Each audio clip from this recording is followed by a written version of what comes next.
Hi hello very good afternoon. ನೀವು ನೋಡ್ತಾ ಇದ್ರಿ ನಿತ್ಯ ಸಂಜೀವಿನಿ ವಿಶೇಷ ನೇರ ಪ್ರಸಾರ ಕಾರ್ಯಕ್ರಮ. ನಾನು ವಿದ್ಯಾ ಮಲ್ನಾಡ್. ವೀಕ್ಷಕರ, ಇವತ್ತಿನ ನಿತ್ಯ ಸಂಜೀವಿನಿ ಕಾರ್ಯಕ್ರಮದಲ್ಲಿ ಇಷ್ಟೊತ್ತು ನೀವು ನ್ಯೂಸ್ ಅಲ್ಲೂ ಕೂಡ ನೋಡ್ತಾ ಇದ್ರಿ ಡೆಂಗ್ಯೂ ಜ್ವರದ ಬಗ್ಗೆ. ಸಾವುಗಳು ಹೆಚ್ಚಾಗ್ತಾ ಇದೆ, ಸೋಂಕು ಬರ್ತಾ ಇರೋದು ಹೆಚ್ಚಾಗ್ತಾ ಇದೆ ಅಂತ. ನಾವು ಇವತ್ತು ಅದೇ ಟಾಪಿಕ್ ಬಗ್ಗೆ ಮಾತನಾಡ್ತಾ ಹೋಗೋಣ. ಇನ್ನು ಡೆಂಗ್ಯೂಗೆ ಸಂಬಂಧಪಟ್ಟಂತೆ ಏನಾದ್ರು ಪ್ರಶ್ನೆಗಳು ಇದ್ರೆ ಖಂಡಿತವಾಗ್ಲೂ ನೀವು ಕೂಡ ಕಾರ್ಯಕ್ರಮಕ್ಕೆ ಕರೆ ಮಾಡಬಹುದು. ಸೊ ಹವಾಮಾನ ವೈಪರೀತ್ಯದಿಂದ ಡೆಂಗ್ಯೂ ಪ್ರಕರಣಗಳು ಹೆಚ್ಚಾಗ್ತಾ ಇದ್ದಂತೆ ಮನೆಯಲ್ಲಿ ಆತಂಕ ಕೂಡ. ಚಿಕ್ಕ ಮಕ್ಳು ಇರ್ತಾರೆ, ದೊಡ್ಡವರು ಇರ್ತಾರೆ, ಎಲ್ರಿಗೂ ಕೂಡ ಡೆಂಗ್ಯೂ ಬಿಟ್ಟು ಬಿಡದೆ ಕಾಡ್ತಾ ಇದೆ. ವಯಸ್ಸು ನೋಡದೆ ಜನ ಸಾಯ್ತಾ ಇದ್ದಾರೆ. ಇದರಿಂದ ಆತಂಕವನ್ನ ಕಡಿಮೆ ಮಾಡ್ಕೊಳ್ಳೋದು ಹೇಗೆ, ಡೆಂಗ್ಯೂ ಬರ್ದಲ್ಲೇ ಇರೋ ರೀತಿ ನೋಡ್ಕೊಳ್ಳೋದು ಹೇಗೆ, ಡೆಂಗ್ಯೂ ಬಂದ್ರೆ ಟ್ರೀಟ್ಮೆಂಟ್ ಇದೆಯಾ, ಇದಕ್ಕೆ ಸಂಬಂಧಪಟ್ಟಂತೆ ಮಾತನಾಡ್ತಾ ಹೋಗೋಣ. ಡೆಂಗ್ಯೂಗೆ ಸಂಬಂಧಪಟ್ಟಂತೆ ನಮಗೆ ಡೀಟೇಲ್ಸ್ ಕೊಡೋಕೆ ಡಾಕ್ಟರ್ ರಾಜೇಶ್ ಎಸ್ ಇದ್ದಾರೆ. ಅವ್ರನ್ನ ಮೊದಲಿಗೆ ವೆಲ್ಕಮ್ ಮಾಡ್ಕೊಳ್ತೀನಿ. ಡಾಕ್ಟರ್ ನಮಸ್ತೆ, ಕಾರ್ಯಕ್ರಮಕ್ಕೆ ಸ್ವಾಗತ. ಎಸ್ ಡಾಕ್ಟರ್, ಈಗ ಡೆಂಗ್ಯೂ ಹೆಂಗಾಗ್ಬಿಟ್ಟಿದೆ ಅಂದ್ರೆ ಬಂದ್ರೆ ಉಳಿತೀವೋ ಇಲ್ವೋ ಅನ್ನೋಷ್ಟು ಜನ ಹೆದರ್ತಾ ಇದಾರೆ. ಬಿಕಾಸ್ 25 ವರ್ಷ, 8 ವರ್ಷ, ಈಗ 12 ವರ್ಷ ಅಂದ್ರೆ ಸ್ಟೂಡೆಂಟ್ಸ್ ಗಳೇ ಸಾಯ್ತಾ ಇದ್ದಾರೆ ಡೆಂಗ್ಯೂ ಬಂದ ವಿಚಾರದಲ್ಲಿ. ಸೊ ಯಾಕೆ ಇಷ್ಟೊಂದು ಕೇಸ್ ಜಾಸ್ತಿ ಆಗ್ತಾ ಇದೆ ಅಂತ? ಡೆಂಗು ಸಾಮಾನ್ಯವಾಗಿ ಮಾನ್ಸೂನ್ ಅಲ್ಲೇ ಸ್ಟಾರ್ಟ್ ಆಗೋದು. ಸೊ ಡೆಂಗು ಒಂದ್ಸರಿ ಮಳೆ ಬಂದು ನಿಂತು ಸ್ವಲ್ಪ ದಿನಕ್ಕೆ ಡೆಂಗು ಜ್ವರಗಳು ಸ್ಟಾರ್ಟ್ ಆಗ್ತದೆ. ಮೋಸ್ಟ್ಲಿ ಫಾರ್ಚುನೇಟ್ಲಿ ಕೋವಿಡ್ ಇದ್ದಾಗ ಎಲ್ಲ ಮುಂಜಾಗ್ರತೆ ವಹಿಸ್ತಾ ಇರೋದ್ರಿಂದ 1-2-3 ವರ್ಷ ಕೋವಿಡ್ ಆದಾಗ ನಾವು ಡೆಂಗು ಕಂಡಿಲ್ಲ. ಆಮೇಲೆ ಇವಾಗ ಡೆಂಗುನ ಪ್ರಕರಣಗಳು ಜಾಸ್ತಿ ಆಗ್ತದೆ. ಒಂದು ಮೋಸ್ಟ್ಲಿ ಎಲ್ಲರೂ ಅವ್ರವ್ರ ಕೆಲಸಗಳು ಸ್ಟಾರ್ಟ್ ಮಾಡಿದ್ದಾರೆ, ಅದ್ರ ಬಗ್ಗೆ ಗಮನ ಹರಿಸೋದು ಬಿಟ್ಟಿದ್ದಾರೆ, ಆರೋಗ್ಯದ ಬಗ್ಗೆ ಎಲ್ಲದ್ರಲ್ಲೂ ಅವ್ರವ್ರು ಬ್ಯುಸಿ ಆಗಿದ್ದಾರೆ. ಸೊ ಡೆಂಗು ಮಸ್ಕಿಟೋ ಕಾಯಿಲೆ ಇರೋದ್ರಿಂದ ಸೊ ಯಾವಾಗ ಮಾನ್ಸೂನ್ ಬರುತ್ತೋ ಮಸ್ಕಿಟೋ ಜಾಸ್ತಿ ಆಗುತ್ತೆ, ಮಸ್ಕಿಟೋಗಳಿಂದ ಹರಡೋದು ಜಾಸ್ತಿ ಆಗುತ್ತೆ, ಒಬ್ಬರಿಂದ ಒಬ್ರು ಕಾಯಿಲೆ ಹರಡಿ ನಂಬರ್ಗಳು ಜಾಸ್ತಿ ಆಗ್ತದೆ. ಇವಾಗೇನೆ ಆಕ್ಚುಲಿ ಬೆಂಗಳೂರಲ್ಲಿ ಜೂನ್ 6ಗೆ 2000 ದಾಟಿದೆ. ಡೈಲಿ ಅರೌಂಡ್ 100-150 ಕೇಸಸ್ ರಿಪೋರ್ಟ್ ಆಗ್ತಿದೆ. ರಫ್ಲಿ ಅರೌಂಡ್ ಕರ್ನಾಟಕದಲ್ಲಿ 7 ಕೇಸಸ್ ಡೆತ್ ಆಗಿದೆ. ಬೆಂಗಳೂರಲ್ಲಿ ಮೋಸ್ಟ್ಲಿ 2 ಕೇಸಸ್ ಡಿಕ್ಲೇರ್ ಆಗಿದೆ. ಡಾಕ್ಟರ್, ಹಾಗಾದ್ರೆ ಸೊಳ್ಳೆಯಿಂದ ಬರೋದು ಡೆಂಗ್ಯೂ, ಪ್ರಿಕಾಷನ್ಸ್ ಏನು ಅಂದ್ರೆ ಸೊಳ್ಳೆಯಿಂದ ಕಚ್ಚಿಸ್ಕೊಳ್ಬೇಡಿ ಅಂತ ನೀವು ಹೇಳ್ತೀರಿ, ಅದನ್ನ ಬಿಟ್ಟು ಬೇರೆ ಏನ್ ಹೇಳ್ಬೋದು ಅಂತ? ಇಲ್ಲ, ಅದೇ ಇವಾಗ ಡೆಂಗುಗೆ ಫಸ್ಟ್ ಅದೇ ಮಾಡ್ಬೇಕಾಗಿತ್ತು, ಸೊಳ್ಳೆಯಿಂದ ರಕ್ಷಣೆ ಮಾಡ್ಬೇಕು. ಸೊ ಸೊಳ್ಳೆ ಏನೇ ಬರ್ತಿದೆ, ಇವಾಗ ಮಳೆ ಬಂತು, ನೀರ್ ನಿಂತು, ರೋಡ್ ಮಾಡ್ಲಿಲ್ಲ ಅನ್ನೋದಕ್ಕಿಂತ ಡೆಂಗೂಸ್ ಬರ್ತಿರೋದು ಸೊಳ್ಳೆ ಇಡಿಸ್ ಮಸ್ಕಿಟೋ ಇಂದ. ಇಡಿಸ್ ಯೂಶಲಿ ಅಷ್ಟು ಹಾರಾಡೋದಿಲ್ಲ, ಅಂದ್ರೆ ಅದ್ರದ್ದು ಡೈಮೆನ್ಷನ್ಸ್ ಇರೋದು ಬರೀ 100 ಮೀಟರ್ 400 ಮೀಟರ್ ಮ್ಯಾಕ್ಸಿಮಮ್. ಸೊ ಇವಾಗ ಸೊಳ್ಳೆಯಿಂದ ನಿಮ್ ಲೊಕ್ಯಾಲಿಟಿಯಲ್ಲಿ ಜ್ವರ ಬರ್ತಿದೆ ಅಂದ್ರೆ ಅರ್ಥ ಮನೆ ಸುತ್ತಮುತ್ತಲಿಂದನೇ ಹರಡ್ತಿದೆ. ಸೊ ಈ ಸೊಳ್ಳೆ ಬೇರೆ ಸೊಳ್ಳೆದಿಂದ ತುಂಬಾ ದೂರ ಹರಡೋದಿಲ್ಲ. ಎರಡನೇದು, ಇವಾಗ ಸೊಳ್ಳೆಯಿಂದಾನೇ ಮಲೇರಿಯಾ ಕೂಡ ಬರೋದು. ಸೊ ಮಲೇರಿಯಾನ ಬ್ಲಾಕ್ ವಾಟರ್ ಫೀವರ್ ಅಂತೀವಿ. ಅಂದ್ರೆ ಈ ಸೊಳ್ಳೆಗಳು ಅಂದ್ರೆ ಮಲೇರಿಯಾ ಸೊಳ್ಳೆಗಳು ಏನಾಗುತ್ತೆ, ತುಂಬಾ ಹೊತ್ತು ನಿಂತು ಕುಲುಷಿತ ನೀರಿಂದ ಬರ್ತವೆ. ಆದ್ರೆ ಈ ಮಸ್ಕಿಟೋಸ್ ನಾವೇನು ಡೆಂಗು ನೋಡ್ತಿದೀವಲ್ಲ, ಇವೆಲ್ಲ ಕ್ಲೀನ್ ವಾಟರ್ ಮಸ್ಕಿಟೋಸ್. ಅಂದ್ರೆ ಇವಾಗ ಮನೇಲಿ ಪಾಟ್ ಇಟ್ಟಿರ್ಬೋದು, ಪಾಟ್ ಅಲ್ಲಿ ಸ್ವಲ್ಪ ನೀರ್ ನಿಂತಿದ್ರು ಸಾಕೋದಕ್ಕೆ. ಹೌದು, AC ಇರ್ಬೋದು, ಫ್ರಿಡ್ಜ್ ವಾಟರ್ ಇರ್ಬೋದು, ಓವರ್ ಹೆಡ್ ಟ್ಯಾಂಕ್ ಇರ್ಬೋದು, ಈವನ್ ನೀವು ಹಾಲ್ ಅಲ್ಲಿ ಇಟ್ಟಿರೋ ವಾಸ್ ಇದ್ರೂ ನಡೀತದೆ. ಸೊ ಈವನ್ ಸ್ಮಾಲ್ ವಾಟರ್ ಇದ್ರು if you don't clean it well, water replace ಮಾಡ್ತಿಲ್ಲ, ಕ್ಲಿಯರ್ ಆಗಿಟ್ಟಿಲ್ಲ, ಸಾಕಿದಕ್ಕೆ ಸೊಳ್ಳೆಗೆ. ಮತ್ತೆ ಈ ಸೊಳ್ಳೆದೇನತ್ತೆ, ಯಾಕೆ ಮಾನ್ಸೂನ್ ಅಲ್ಲೇ ಬರುತ್ತೆ, ಸೊಳ್ಳೆ ಯಾವಾಗೂ ಇರುತ್ತಲ್ಲ, ಮಾನ್ಸೂನ್ ಅಲ್ಲಿ ಯಾಕೆ ಬರುತ್ತೆ ಅಂದ್ರೆ ಯೂಶಲಿ ಮಸ್ಕಿಟೋ ಆಯ್ಸ್ ಕಮ್ಮಿ. ಮಸ್ಕಿಟೋ ಮೇಲ್ ಮಸ್ಕಿಟೋ, ಫಿಮೇಲ್ ಮಸ್ಕಿಟೋ. ಸೊ ಯಾವುದೇ ಮಸ್ಕಿಟೋ ರಿಲೇಟೆಡ್ ಕಾಯಿಲೆ ಯೂಶಲಿ ಫಿಮೇಲ್ ಮಸ್ಕಿಟೋದಿಂದ ಕಚ್ಚದಿಂದ ಬರೋದು. ಸೊ ಮೇಲ್ ಮಸ್ಕಿಟೋಸ್ ಯೂಶಲಿ 7-10 ದಿನ ಬದುಕಿದ್ರೆ, ಫಿಮೇಲ್ ಮಸ್ಕಿಟೋಸ್ ಅರೌಂಡ್ 2 ತಿಂಗಳು, ಒಂದೊಂದ್ಸರಿ 4-5 ತಿಂಗಳು ಕೂಡ ಬದುಕ್ತವೆ. ಸೊ ಅಂದ್ರೆ ಅರ್ಥ ಏನು ಅಂದ್ರೆ ನೆಕ್ಸ್ಟ್ ಮಾನ್ಸೂನ್ಗೆ ಸೊಳ್ಳೆ ಇರೋದಿಲ್ಲ, ಮತ್ತೆ ಎಲ್ಲಿಂದ ಸೊಳ್ಳೆ ಬಂತು ಅಂತ. ಯೂಶಲಿ ಏನಾಗುತ್ತೆ, ಒಂದ್ಸರಿ ಮಸ್ಕಿಟೋ ಹೆಗ್ ಇಟ್ಮೇಲೆ ನೀರಿಲ್ಲ, ಡ್ರೈ ಇದ್ದು ವೆಟ್ಟಿದ್ರೂ ಕೂಡ egg can survive for long duration. So ವರ್ಷದ್ದು ಎಗ್ ಇದ್ದು ಡ್ರೈ ಆಗಿ ವೆಟ್ಟಿದ್ರು ಸಾಕು. ಈ ಸರಿ ಮಳೆ ಸೋಕಿದ ತಕ್ಷಣ egg will turn into larva, then you start. So most of the time first ಮಳೆ ಆಗಿ 1 ವಾರ 15 ದಿನಕ್ಕೆ ನಮ್ಗೆ ಸ್ಟಾರ್ಟ್ ಆಗ್ತವೆ. ಜ್ವರ ಬರೋದಾಗ್ಲಿ, ಪೇಷಂಟ್ಗಳು ನೋಡೋದಾಗ್ಲಿ, ಕೇಸಸ್ ಬರೋದಾಗ್ಲಿ ಆಗ್ತವೆ. ಬಟ್ ತುಂಬಾ ಸರಿ ನೋಡಿ, ಅಂದ್ರೆ ಇವಾಗ ನಾವು ಡೆಂಗು ಹೇಳ್ತೀವಿ ಒಬ್ಬರಿಂದ ಒಬ್ರಿಗೆ ಹರಡೋದಿಲ್ಲ, ಇದು ಮಸ್ಕಿಟೋ ಇಂದ ಹರಡುತ್ತೆ ಅಂತ. ಬಟ್ ತುಂಬಾ ಸರಿ ನಾವು ನೋಡಿದಂಗೆ ಮನೇಲಿ ಒಬ್ಬರು ಬಂದ್ರೆ ಎಲ್ಲರಿಗೂ ಬಂದ್ಬಿಡುತ್ತೆ. ಸೊ ಅಂದ್ರೆ ಇವಾಗ ಕೋವಿಡ್ ಬಂದಂಗೆ ಎಲ್ಲ ನೀವು ಮುಖ ಮುಚ್ಕೋಬೇಕು, ನೀವು ಕೆಮ್ಮಿದ್ದೀರಾ ಅದಕ್ಕೆ ನಿಮ್ ಪಕ್ಕದವ್ರಿಗೆ ಬಂತು, ಆ ತರ ಇಲ್ಲ. ಅಂದ್ರೆ ಇವಾಗ ಮನೇಲಿ ಒಬ್ಬರಾದ್ಮೇಲೆ ಒಬ್ಬರು ಹರಡ್ತಿದೆ ಅಂದ್ರೆ ಅರ್ಥ, ಸೊ ಮನೇಲಿ ಇದ್ದಿದ್ದು ವಾತಾವರಣ ಆಗ್ಲಿ, ಆ ಮಸ್ಕಿಟೋ ಇನ್ನ ಅಲ್ಲೇ ಉಳಿದಿದೆ ಅಂತ. ಒಂದ್ಸರಿ ಮಸ್ಕಿಟೋ ಒಬ್ಬರನ್ನ ಕಚ್ಚಿದ್ರೆ it's not the end of it. Mosquito can bite for at least full month bite ಮಾಡಬಹುದು. ಸೊ ಒಂದ್ಸರಿ ಮಸ್ಕಿಟೋ ಕಚ್ಬಿಟ್ಟು ಆಯ್ತು ಮುಗಿತಪ್ಪ, ರಕ್ತ ತಗೊಂತು, ಇನ್ ಕಚ್ಚೋದಿಲ್ಲ, ಅದ್ರ ಮುಗಿತು ಅನ್ನಂಗಿಲ್ಲ. ಅದೇ ಮಸ್ಕಿಟೋ ಮತ್ತೆ ಕಚ್ಚಬಹುದು. ಸೊ ಫಸ್ಟ್ ಅಂಡ್ ಫಾರ್ಮೋಸ್ಟ್ ನಾವು ನಮ್ ಸುತ್ತಮುತ್ತ cleanliness important. So blaming BBMP, blaming roads, blaming potholes is a different part of the story. Health is frankly everyone's responsibility. ಒಂದ್ಸಲ ಬಂದಾಗ ಯಾವ BBMP ಏನ್ ಹೇಳಿದ್ರೆ ಏನ್ ಪ್ರಯೋಜನ, ನಾವು ಕ್ಯೂರ್ ಅಲ್ಲ ಬರೋದು ಸರಿ, but civil department, BBMP, government is doing their part of the job. But comparatively ನೋಡಿದಾಗ ದಟ್ ಇಂಪ್ಯಾಕ್ಟ್, ಹೆಲ್ತ್ ಇಂಪ್ಯಾಕ್ಟ್ ಏನಾಗುತ್ತೆ, it is our responsibility. And fortunately ಈ ಕಾಯಿಲೆಗೆ ನಾವು ಮುಂಜಾಗ್ರತೆ ವಹಿಸ್ಕೊಟ್ರೆ ಇನ್ನ ನಮಗೆ ಬೆನಿಫಿಟ್ ಜಾಸ್ತಿ ಇದೆ, ಅಂದ್ರೆ will get more advantage out of it.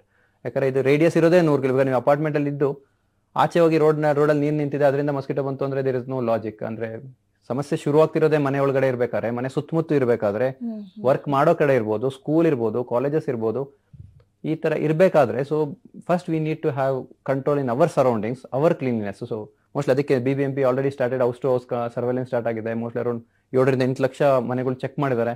Even they have picked up around 15,000 to 20,000 houses ಇಲ್ಲಿ ಲಾರ್ವಾ ಇರೋದನ್ನ ಪಿಕ್ ಮಾಡಿದ್ದಾರೆ.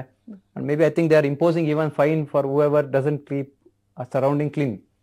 They're planning to keep from 50 rupees fine. And it's not about money, it's not about fine. Okay, helmet ಹಾಕೊಂಡ್ರೆ fine ತಪ್ಪೋಗುತ್ತೆ ಅಂತಲ್ಲ, it's technically to save the life.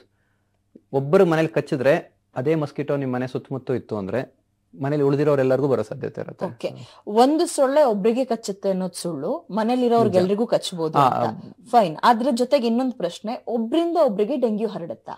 ಹೌದು, ಅದೇ ಇವಾಗ ನಾನು ಹೇಳ್ದಂಗೆ, ಇವಾಗ ಕೋವಿಡ್ಗೆ ಏನ್ ಮಾಡಿದ್ವಿ, ಮಾಸ್ಕ್ ಹಾಕೊಳ್ಳಿ, ಕೈ ತೊಳ್ಕೊಳ್ಳಿ, ಹ್ಯಾಂಡ್ ವಾಶ್ ಮಾಡ್ಕೊಳ್ಳಿ ಅಂದಾಗ ಒಬ್ಬರಿಂದ ಒಬ್ಬರಿಗೆ ಡೈರೆಕ್ಟ್ ಆಗಿ ಹರಡೋ ಸಾಧ್ಯತೆ ಇತ್ತು. ಅಂದ್ರೆ ಇವಾಗ ಹರಡಬೇಕು ಅಂದ್ರೆ ಮಾಧ್ಯಮ ಅಂತ ಹೇಳ್ತೀವಲ್ಲ, ಒಂದು ವೆಕ್ಟರ್. ಸೊ ಇದು ಮಸ್ಕಿಟೋ ಏನಾಗಿದೆ, ಒಂದು ಮಾಧ್ಯಮ. ಇವಾಗ ನಾವು ಕೆಮ್ಮದಾಗ ಹೇಗ್ ಬರುತ್ತೆ, ಇವಾಗ TB ಹೇಗ್ ಬರುತ್ತೆ, ಕೋವಿಡ್ ಹೇಗ್ ಬರುತ್ತೆ, ಕೆಮ್ಮದಾಗ ಗಾಳಿಯಲ್ಲಿ ನಮ್ದು ಕಫ ಆಗ್ಲಿ, ಅದು ಡ್ರಾಪ್ಲೆಟ್ಸ್ ಅಂತ ಏನ್ ಹೇಳ್ತೀವೋ, ಅದು ಒಬ್ಬರಿಂದ ಒಬ್ಬರಿಗೆ ಇನ್ನೊಬ್ರು ಹರಡಿ ಅದನ್ನ ಅವ್ರು ಉಸಿರು ತಗೊಂಡು ಬರ್ತದೆ. ಸೊ ಅದು ಗಾಳಿ ಮಾಧ್ಯಮದಿಂದ ಹರಡಿದ್ರೆ, ಇದು ಹರಡಕ್ಕೆ ಸೊಳ್ಳೆ ಬೇಕು ಮಧ್ಯದಲ್ಲಿ. ಸೊ ಇವಾಗ ನನ್ನಿಂದ ಇನ್ನೊಬ್ರು ಬರಬೇಕು ಅಂದ್ರೆ ನನ್ನಿಂದ ಡೈರೆಕ್ಟ್ ಆಗಿ ಬರದೇ ಇರ್ಬೋದು, ಅದೇ ಸೊಳ್ಳೆ ನನ್ನ ಕಚ್ಚಿ, ನನಗ್ ಜ್ವರ ಇದ್ದು ನನ್ನ ಕಚ್ಚಿ ನನ್ನಿಂದ ವೈರಸ್ ತಗೊಂಡು ಇಮಿಡಿಯೇಟ್ ಆಗಿ ಬೇರೆಯವ್ರು ಕಚ್ಚಿದ್ರೆ ಬರ್ಲಿಕ್ಕಿಲ್ಲ. ಸೊ ಅದನ್ನ ಒಂದು ಮೋಸ್ಟ್ಲಿ 3 ರಿಂದ 7 ದಿನದವರೆಗೂ ಟೈಮ್ ಆಗುತ್ತೆ. ಅದರಲ್ಲಿ ಇನ್ಫೆಕ್ಷನ್ ಹೋಗಿ ಮಸ್ಕಿಟೋಗೆ ಇನ್ಫೆಕ್ಟ್ ಆಗಿ, ಮಸ್ಕಿಟೋಲೆಲ್ಲ ವೈರಸ್ ಸ್ಪ್ರೆಡ್ ಆಗಿ ಅದ್ರ ಸಲಿವರಿ ಗ್ಲ್ಯಾಂಡ್ಸ್ ಹೋಗಿ ಅವಾಗ ಕಚ್ಚಿದಾಗ ಬರ್ತದೆ. ಸೊ ಡೈರೆಕ್ಟ್ ಆಗಿ ಯಾರಾದ್ರೂ ಸಿಂಗಲ್ ಉತ್ತರ ಕೊಡಬೇಕು, ಒಬ್ಬರಿಂದ ಒಬ್ರಿಗೆ ಹರಡುತ್ತಾ ಅಂದ್ರೆ ಇಲ್ಲ, ಹರಡುವುದಿಲ್ಲ. ಆದ್ರೆ ಒಬ್ಬರಿಂದ ಇನ್ನೊಬ್ರಿಗೆ ಹರಡಕ್ಕೆ ಮಧ್ಯದಲ್ಲಿ ಮಾಧ್ಯಮ ಅಂತ ಒಂದು ಮಸ್ಕಿಟೋ ಬೇಕಾಗುತ್ತೆ. ಸೊ ಮಸ್ಕಿಟೋ ಮಾಧ್ಯಮ ಇದ್ರೆ ಒಬ್ಬರಿಂದ ಒಬ್ರಿಗೆ ಹರಡುತ್ತೆ. ಓಕೆ, ಎಲ್ಲಾ ಸೊಳ್ಳೆಗಳು ಕಚ್ಚಿದ್ರು ಡೆಂಗ್ಯೂ ಬರುತ್ತಾ, ಅಥವಾ ಇನ್ಫೆಕ್ಷನ್ ಇರೋ ಸೊಳ್ಳೆಗಳು ಕಚ್ಚಿದಾಗ ಮಾತ್ರ ಡೆಂಗ್ಯೂ ಬರುತ್ತಾ? ಇಲ್ಲ, ಮಸ್ಕಿಟೋಸ್ ಅಲ್ಲಿ ತುಂಬಾ ವಿಧಾನಗಳಿದೆ. ಇವಾಗ ಟೈಪ್ಸ್ ಇದಾವೆ. ಸೊ ಮಲೇರಿಯಾ ಬರೋ ಮಸ್ಕಿಟೋನೇ ಬೇರೆ, chikungunya, Zika virus, dengue virus ಬರೋ ಗ್ರೂಪ್ ಬೇರೆ. ಸೊ ಈ ಡೆಂಗು ವೈರಸ್ ಬರೋ ಮಸ್ಕಿಟೋ ಹೆಸರು ಈಡಿಸ್ ಈಜಿಪ್ಟಿಕಸ್, ಈಡಿಸ್ ಆಲ್ಬೋಪಿಟಿಕಸ್ ಅಂತ. ಸೊ ಮಸ್ಕಿಟೋಸ್ ಅಲ್ಲೂ ವಿಧಾನಗಳಿದ್ದಂಗೆ, ಒಂದೊಂದು ಮಸ್ಕಿಟೋಸ್ ಬೆಳಗ್ಗೆ ಕೆಲಸ ಮಾಡ್ತವೆ, ಒಂದೊಂದು ಮಸ್ಕಿಟೋಸ್ ರಾತ್ರಿ ಕಚ್ತವೆ, ಒಂದೊಂದು ಮಧ್ಯಾಹ್ನ ಕಚ್ತವೆ. ಸೊ ಈ ಮಲೇರಿಯಾ, ಸೊ ಡೆಂಗು ಬರೋ ಮಸ್ಕಿಟೋಸ್ ಯೂಶಲಿ ಅರ್ಲಿ ಮಾರ್ನಿಂಗ್ ಕಚ್ತವೆ, ಇಲ್ಲ ಸಂಜೆಯಿಂದ ರಾತ್ರಿ ಒಳಗಡೆ ಕಚ್ತವೆ. ಸೊ ಟೆಕ್ನಿಕಲಿ ನಾವು ಬೆಳಗ್ಗೆ ಎದ್ದಾಗಿಂದ ಸಂಜೆ ಒಳಗಡೆ, ಸೊ ಮಲಗಿದಾಗ ಕಚ್ಚೋ ಚಾನ್ಸಸ್ ಕಮ್ಮಿ. ಮೋಸ್ಟ್ ಆಫ್ ದ ಟೈಮ್ ಇದರಲ್ಲಿ ಈ ಈಡಿಸ್ ಈಜಿಪ್ಟಿಕಸ್ ಏನಿದೆ ಯೂಶಲಿ ಏನಾಗುತ್ತೆ, ಇಂಡೋರ್ಸ್ ಅಲ್ಲೇ ಜಾಸ್ತಿ ಇರುತ್ತೆ. ಇನ್ನೊಂದು ಆಲ್ಬಿಟಿಕಸ್ ಅನ್ನೋದು ಇಂಡೋರ್ ಔಟ್ಡೋರ್ ಎರಡೂ ಇರುತ್ತೆ. ಸೊ ಅದೇ ನಾನು ಅವಾಗ ಅದಕ್ಕೆ ಸ್ಟ್ರೆಸ್ ಮಾಡಿದ್ದು, ರೋಡ್ ಸರಿ ಇಲ್ಲ, ಅದು ಸರಿ ಇಲ್ಲ ಇರೋದ್ರಿಂದ ನಿಜ ಮಸ್ಕಿಟೋಸ್ ಬೆಳಿಬಹುದು, ಜಾಸ್ತಿ ಆಗ್ಬೋದು. ಬಟ್ ಇದಕ್ಕೆ ಡೆಂಗುಗೆ ನಮ್ದು ಫಸ್ಟ್ ನಮ್ಮ ಪರಿಸರ, ನಮ್ಮ ವಾತಾವರಣ, ನಮ್ಮ ಮನೆ ಸುತ್ತು ತುಂಬಾ ಮುಖ್ಯ. ಯಾಕಂದ್ರೆ ಇದು ಜಾಸ್ತಿ ಇರೋದನ್ನೇ ಒಳಗಡೆ ಕ್ಲೀನ್ ವಾಟರ್ ಅಲ್ಲಿ ಸುತ್ತಮುತ್ತು, ಕಚ್ಚೋದು ಕೂಡ ಬೆಳಿಗ್ಗೆ ಹೊತ್ತು. ಸೊ ಆಚೆ ಅಂತ ನಮ್ಮ ವಾತಾವರಣ ನಾವು ನೋಡ್ಕೋಬೇಕಾಗತ್ತೆ. ಓಕೆ ಡಾಕ್ಟರ್, ಈಗ ಒಮ್ಮೆ ಬಂದಂತವ್ರಿಗೆ ಡೆಂಗ್ಯೂ ಅಗೇನ್ ಬರುತ್ತೆ, ಇದ್ರ ಬಗ್ಗೆ ಕೇಳ್ತೀನಿ. ಅದಕ್ಕಿಂತ ಮುಂಚೆ ಮಾನ್ಸೂನ್ ನಲ್ಲೇ ಡೆಂಗ್ಯೂ ಬರೋದ್ರಿಂದ ಮಾನ್ಸೂನ್ ನಲ್ಲೇ ನಮಗೆ ಬೇರೆ ಬೇರೆ ಕಾಯಿಲೆ ಲೈಕ್ ಫೀವರ್, ಕೋಲ್ಡ್ ಎಲ್ಲವೂ ಕಾಮನ್ ಆಗಿ ಬರ್ತಾ ಇರುತ್ತೆ. ಸೊ ನಮಗೆ ಕನ್ಫ್ಯೂಷನ್ ಆಗುತ್ತೆ, ಡೆಂಗ್ಯೂನ ಅಥವಾ ನಾರ್ಮಲ್ ಆಗಿ ಬರ್ತಾ ಇರೋದಾ, ಟ್ರೀಟ್ಮೆಂಟಿಗೆ ಹೋಗ್ಬೇಕಾ ಅಥವಾ ಒಂದೆರಡು ದಿನ ಕಾದ್ ನೋಡೋಣ, ಜನರಲಿ ಕನ್ಫ್ಯೂಷನ್ ಝೋನ್ ಶುರು ಆಗುತ್ತೆ. ಸೊ ಹೇಗೆ ಸಿಂಪ್ಟಮ್ಸ್ ಹೇಗೆ ನಾವು ಐಡೆಂಟಿಫೈ ಮಾಡಿ? ಇನಿಷಿಯಲಿ ಯಾವುದೇ ವೈರಲ್ ಜ್ವರ ಬಂದ್ರೂ ಒಂದು ಫಿಕ್ಸ್ ಸೆಟ್ ಆಫ್ ಸಿಂಪ್ಟಮ್ಸ್ ಇರುತ್ತೆ. ಅಂದ್ರೆ ಸ್ಟಾರ್ಟಿಂಗ್ ಬಂದಾಗ ಜ್ವರ, ಮೈಕೆ ನೋವು, ಸುಸ್ತು ಇರ್ತದೆ. ಬಟ್ ಡೆಂಗು ಸ್ವಲ್ಪ ಕ್ಲಾಸಿಕಲ್ ಇದೆ. ಡೆಂಗುಗೆ ಇನ್ನೊಂದು ಹೆಸರು ಬ್ರೇಕ್ ಬೋನ್ ಫೀವರ್ ಅಂತ, ವಿಪರೀತ ನೋವು ಬರುತ್ತೆ. ಸೊ ಯಾವುದೇ ಮೂಳೆ ನೋವು, ಎಲ್ಲಿ body pain, muscle pain, joint pain, ತಲೆನೋವು, ಕಣ್ಣತ್ರ ಹಿಂದೆ ನೋವು, ಕಿವಿಯಿಂದ ನೋವು. ಸೊ ಇದಕ್ಕೆ ಇನ್ನೊಂದು ಹೆಸರೇ ಬ್ರೇಕ್ ಬೋನ್ ಫೀವರ್ ಅಂತ, ಅಂದ್ರೆ ನೋವು ಅಷ್ಟು ಮಟ್ಟಕ್ಕೆ ಇರುತ್ತದೆ. ಸೊ ಯಾವುದೇ ಪೇಷಂಟ್ಗೆ ಜ್ವರಕ್ಕಿಂತ ನೋವು ಜಾಸ್ತಿ ಇದೆ. ಇವಾಗ ಜ್ವರ, ಇವಾಗ ತುಂಬಾ ಈಗ ವರ್ಷ ಪೂರ್ತಿ ನಮ್ಗೆ ಜ್ವರಗಳು ಬಂದಿರ್ತವೆ, ಎಲ್ಲರಿಗೂ ಜ್ವರಗಳು ಬಂದಿರ್ತವೆ. ಜ್ವರದಿಂದ ಮೈಕೈ ನೋವು ಬರ್ಬೇಕು ಅಂದ್ರೆ ಅಟ್ಲೀಸ್ಟ್ 102, 103 ಟೆಂಪರೇಚರ್ ಇರಬೇಕು. ಬಟ್ ಈ ಡೆಂಗು ಅಲ್ಲಿ ಕಮ್ಮಿ ಜ್ವರ ಇದ್ರು ನೋವು ವಿಪರೀತ ಇರುತ್ತೆ. ಮತ್ತೆ ಯೂಶಲಿ ಮಾಮೂಲಿ ಕೋಲ್ಡು, ಕಾಫು, ನೆಗಡಿ ಬಂದಾಗ ಜ್ವರ 99 ಏನಿರುತ್ತೋ ಅಷ್ಟಿರ್ಲಿಕ್ಕಿಲ್ಲ. ಡೆಂಗು ಅಲ್ಲಿ ಸ್ಟಾರ್ಟಿಂಗ್ ಅಲ್ಲೇನೆ ಜ್ವರ ಯೂಶಲಿ 103, 104 ಡಿಗ್ರೀಸ್ ಹೋಗುತ್ತೆ. ಹೌದು. ಮತ್ತೆ ಇಮಿಡಿಯೇಟ್ ಕಂಟ್ರೋಲ್ ಬರೋದಿಲ್ಲ. ಸೊ ಯಾವುದೇ ಈ ಸೀಸನ್ ಅಂದ್ರೆ ಇವಾಗ ನಮಗೂ ಎಲ್ಲರಿಗೂ ಗೊತ್ತಿದ್ದಂಗೆ ಮಾನ್ಸೂನ್ ಅಲ್ಲಿ ಡೆಂಗು ಜಾಸ್ತಿ. ಸೊ ಈ ಸೀಸನ್ ಅಲ್ಲಿ ಯಾರಿಗೆ ಜ್ವರ ತೀರಾ ಜಾಸ್ತಿ ಬರ್ತಿದೆ, ಜ್ವರಕ್ಕಿಂತ ಹೆಚ್ಚು ನೋವುಗಳು ಜಾಸ್ತಿ ಇದಾವೆ, ಹ್ಯಾವ್ ಟು ಸಸ್ಪೆಕ್ಟ್ ಡೆಂಗು. ಆತರ ಅಂದಿದ ತಕ್ಷಣ ಇಲ್ಲಪ್ಪ ನಂಗೆ ನೋವುಗಳಿಲ್ಲ ಡೆಂಗು ಇರಲ್ಲ ಅಂತ ಹೇಳಕ್ ಆಗೋದಿಲ್ಲ. ಸೊ ಫಸ್ಟ್ 2 ದಿನ ಇವಾಗ ಮಾಮೂಲಿ ಕೋಲ್ಡ್ ಕಾಫ್ ನೆಗಡಿ ಬಂದಾಗೂ 2-3 ದಿನ ವೇಟ್ ಮಾಡ್ದಂಗೆ ಮೋಸ್ಟ್ಲಿ 1-2 ದಿನ ವೇಟ್ ಮಾಡಬಹುದು ಮೈಲ್ಡ್ ಫೀವರ್ ಬಂದಾಗ. ಅದೇ ಜ್ವರ ತೀರಾ ಜಾಸ್ತಿ ಬಂದು ಮೈಕೈ ನೋವು ಜಾಸ್ತಿ ಇದೆ, ಕಣ್ಣಿನಿಂದ ನೋವು ಜಾಸ್ತಿ ಇದೆ, ಜಾಯಿಂಟ್ ಪೇನ್ ಇದೆ, ವಿಪರೀತ ಸುಸ್ತಿದೆ, ವಾಮಿಟಿಂಗ್ ಸೆನ್ಸೇಷನ್ ಇದೆ ಅಂದಾಗ ಬೆಟರ್ ಡಾಕ್ಟರ್ ಹೋಗಿ ಒಂದ್ಸರಿ ಭೇಟಿ ಮಾಡಿ ಪರಿಶೀಲನೆ ಮಾಡ್ಕೊಳೋದು ಉತ್ತಮ. ಓಕೆ, ಕರೋನಾ ಟೈಮ್ ನಲ್ಲಿ ಒಂದೆರಡು ರೀತಿ ನೋಡಿದ್ವಿ ನಾವು. ಸಿಂಟಮೆಟಿಕ್ ಅಂತ ಅಂದ್ರೆ ಅವ್ರಿಗೆ ಸಿಂಟಮ್ಸ್ ಕಾಣಿಸ್ತಾ ಇರಲಿಲ್ಲ, ಇನ್ನು ಕೆಲವರಿಗೆ ಸಿಂಟಮ್ಸ್ ಕಾಣಿಸ್ತಿತ್ತು. What about dengue doctor? ಎಲ್ರಿಗೂ ಸಿಂಟಮ್ಸ್ ನೀವು ಇಷ್ಟೊತ್ತು ಹೇಳಿದ್ದು ಫೀವರ್ ಆಗಿರ್ಬೋದು, ಬಾಡಿ ಪೈನ್ ಆಗಿರ್ಬೋದು, ಬರ್ಲೇಬೇಕು ಆನಂತರ ಡೆಂಗ್ಯೂ ಇದೆ ಅಂತನಾ ಅಥವಾ ಹೇಗೆ? ಇಲ್ಲ, ಇದು ಎಲ್ಲಾ ಕಾಯಿಲೆಗಳಿಗೂ ಇದ್ದಂಗೆ ಪ್ರಪೋರ್ಷನೇಟ್ ಇರುತ್ತೆ. ಅಂದ್ರೆ ಅರೌಂಡ್ ಸೇಮ್ ಬೇರೆ ಕಾಯಿಲೆ ಕೋವಿಡ್ ಇದ್ದಾಗೂ ಅಷ್ಟೇ ನಾವು 10 ಜನ ಕೋವಿಡ್ ಇದೆ ಅಂತ ಹೇಳಿದ್ರೆ ಡೆಫಿನೆಟ್ಲಿ ಇನ್ನೊಂದು 10 ಜನ ಇಲ್ದಿದ್ದಾಗೂ ಹಂಗೆ ನಡ್ಕೊಂಡು ಹೋಗಿರುತ್ತೆ. ಅದೇ ತರ ಡೆಂಗೂಲು ಅಷ್ಟೇ 80% ಅಷ್ಟು ಜನಕ್ಕೆ ಮೈಲ್ಡ್ ಜ್ವರಗಳು, ಮೈಲ್ಡ್ ಸುಸ್ತು, ಮೈಲ್ಡ್ ವೀಕ್ನೆಸ್ ಇರುತ್ತೆ, ಅವ್ರಿಗೆ ಹಾಗೆ ವಾಸಿನೂ ಆಗ್ಬಿಡುತ್ತೆ. ಇನ್ನೊಂದು 20-25% ಜನಕ್ಕೆ ಮಾತ್ರನೇ ಜ್ವರ ಬರೋದು. ಇವಾಗ ನಾವು BBMP ಇವಾಗ 2,000 ಕೇಸಸ್ ಬಂದಿದೆ ಅಂತಿದ್ವಿ. Most of the time 2,000 cases ಯಾರಿಗೆ ಕಾಯಿಲೆ ಹೆಚ್ಚಾಗಿ ಚೆಕ್ ಮಾಡಿದ್ರೆ ಬಂದಿರಬಹುದು ವಿನಃ ಇನ್ನು ಉಳಿದಿರೋದು 60-70% ಜನಕ್ಕೆ ಮೋಸ್ಟ್ಲಿ ಮೈಕೈ ನೋವು ಸಣ್ಣ ಪ್ರಮಾಣದಲ್ಲಿ ಬಂದು ಹೋಗಿರ್ಬೋದು. ಸೊ ನಾವ್ ಏನ್ ನೋಡ್ತಿದೀವಲ್ಲ ಐಸ್ಬರ್ಗ್ ಫಿನಾಮಿನಾ ಅಂತ ಏನ್ ಹೇಳ್ತೀವಲ್ಲ, ನಮಗೆ ಐಸ್ ಎಷ್ಟು ಕಾಣುತ್ತೆ ಮೇಲ್ಗಡೆ ಅದಕ್ಕಿಂತ ಇನ್ನ ದೊಡ್ಡದಾಗಿ ನೀರೊಳಗಡೆ ಇರುತ್ತೆ ಅಂತ. ಸೊ ಕಾಯಿಲೆ ಪ್ರಮಾಣ ಅಥವಾ ಲೋಡ್ ಆಫ್ ಇನ್ಫೆಕ್ಷನ್ ಅಥವಾ ಅಫೆಕ್ಟ್ ಆಗಿರೋ ಜನ ಪಾಪ್ಯುಲೇಷನ್ ಜಾಸ್ತಿ ಇರುತ್ತೆ. ನಾವ್ ಏನ್ ನೋಡ್ತೀವೋ ಅದು ತೀರಾ ಕಮ್ಮಿ. ಆತರ ಅಂದಿದ ತಕ್ಷಣ ಎಲ್ಲಾರನ್ನೂ ಹಿಡ್ಕೊಂಡು ಚೆಕ್ ಮಾಡೋದು it is not very practical solution. ಯಾಕಂದ್ರೆ ತುಂಬಾ ಜನ 80% ಜನಕ್ಕೆ ಏನು ಆಗೋದಿಲ್ಲ. ನೋಡ್ಬೇಕಾಗಿರೋದೇ ಯಾವಾಗ ಜ್ವರ ಕಮ್ಮಿ ಆಗ್ತಿಲ್ಲ, ಯಾವಾಗ ಪೇಷಂಟ್ ಅಥವಾ ಪರ್ಸನ್ ಸುಧಾರಿಸ್ಕೊಂತಿಲ್ಲ, ಅವಾಗನೇ ಮೋಸ್ಟ್ಲಿ ಚೆಕ್ಅಪ್ ಮಾಡೋದಾಗ್ಲಿ ಇನ್ನೊಂದಾಗ್ಲಿ ನೋಡ್ಕೋಬೇಕಾಗುತ್ತೆ. ಓಕೆ, ಇನ್ನೊಂದು ಕ್ವಶನ್ ಡಾಕ್ಟರ್. ಒಂದು ಸಲ ಡೆಂಗ್ಯೂ ಬಂದು ಅಡ್ಮಿಟ್ ಆಗಿ ಟ್ರೀಟ್ಮೆಂಟ್ ತಗೊಂಡು ಕ್ಯೂರ್ ಆಗಿ ಮನೆಗೆ ಹೋಗಿರ್ತಾರೆ. ಅಗೇನ್ ಅವರಿಗೆ ಇನ್ಫೆಕ್ಷನ್ ಇರೋ ಅಂದ್ರೆ ಡೆಂಗ್ಯೂ ಸೊಳ್ಳೆ ಬಂದು ಕಚ್ಚಿದ್ರೆ ಮತ್ತೆ ಅವರಿಗೆ ಸಮಸ್ಯೆ ಕಾಡ್ಬೋದಾ? ಚಾನ್ಸಸ್ ಒಂದ್ಸರಿ ಡೆಂಗು ಫೀವರ್ ಬಂದು ಹೋದ್ಮೇಲೆ ಆ ಡೆಂಗು ವೈರಸ್ ಇಂದ ಮತ್ತೆ ಬರಕ್ಲಿಕ್ಕಿಲ್ಲ. ಬಟ್ ಆದ್ರೆ ಡೆಂಗು ಅಲ್ಲಿ 4 ವೈರಸಸ್ ಇದಾವೆ. So DNV1, DNV2, DNV3, DNV4 ಅಂತಂದ್ರೆ ಇಂಗ್ಲಿಷ್ ಸಿರೋ ಟೈಪ್ಸ್ ಅಂತೀವಿ. 4 ವೈರಸ್. ಸೊ ಎಲ್ಲ ಒಂದಕ್ಕೊಂದು ಕ್ಲೋಸ್ಲಿ ರಿಲೇಟೆಡ್. ಒಂದು ವೈರಸ್ಗೆ ಪಾಸಿಟಿವ್ ಬಂತು ಅಂದ್ರೆ 2ನೇ ವೈರಸ್, 3ನೇ ವೈರಸ್, 4ನೇ ವೈರಸ್ ಇಂದ ತಪ್ಪಿಸ್ಕೊಳಕ್ಕಾಗಲ್ಲ, ಮತ್ತೆ ಇನ್ನೊಂದ್ಸರಿ ಇನ್ಫೆಕ್ಟ್ ಆಗ್ಬೋದು. ಆದ್ರೆ ಮೋಸ್ಟ್ ಆಫ್ ದ ಟೈಮ್ ಏನ್ ಮಾಡ್ತೀವಿ ನಾವು, ಈಗ ಚಿಕನ್ ಗುನ್ಯಾ ಆಗಿರ್ಬೋದು ಅಥವಾ ಚಿಕನ್ ಪಾಕ್ಸ್ ಆಗಿರ್ಬೋದು, ಒಂದ್ಸರಿ ಜ್ವರ ಬಂದಾಗ ನೆಕ್ಸ್ಟ್ ಟೈಮ್ ಜ್ವರ ಬಂದಾಗ ಜ್ವರ ಪ್ರಮಾಣ ಕಮ್ಮಿ ಇರುತ್ತೆ, ಸಮಸ್ಯೆಗಳಾಗೋದು ಕಮ್ಮಿ. ಸೊ ಅದೇ ಕಾನ್ಸೆಪ್ಟ್ ಮೇಲೆ ವ್ಯಾಕ್ಸಿನ್ಸ್ ಎಲ್ಲ ಕಂಡಿಡಿದಿದ್ದು. ವ್ಯಾಕ್ಸಿನ್ ಏನು ಕಂಡಿಡಿದಿದ್ದು ಅಂದ್ರೆ ಒಂದ್ಸರಿ ಈ ಕಾಯಿಲೆಗೆ ಏನಾದ್ರು ನಾವು ಕೊಟ್ಟು ಸೆನ್ಸಿಟೈಸ್ ಮಾಡಿದ್ರೆ ನೆಕ್ಸ್ಟ್ ಆ ಕಾಯಿಲೆ ಬಂದಾಗ ಬಾಡಿ ತಡಿಲಿ ಅಂತ. ಆದ್ರೆ ಡೆಂಗೂಲಿ ಸ್ವಲ್ಪ ಉಲ್ಟಾ ಆಗುತ್ತೆ. ಒಂದು ಟೈಪ್ ಇಂದ ಡೆಂಗು ಬಂದು ಹೋಗಿದ್ರೆ ಇನ್ನೊಂದು ಟೈಪ್ ಇಂದ ಡೆಂಗು ಬಂದಾಗ ಸೀರಿಯಸ್ನೆಸ್ ಆಕ್ಚುಲಿ ಜಾಸ್ತಿ ಆಗುತ್ತೆ.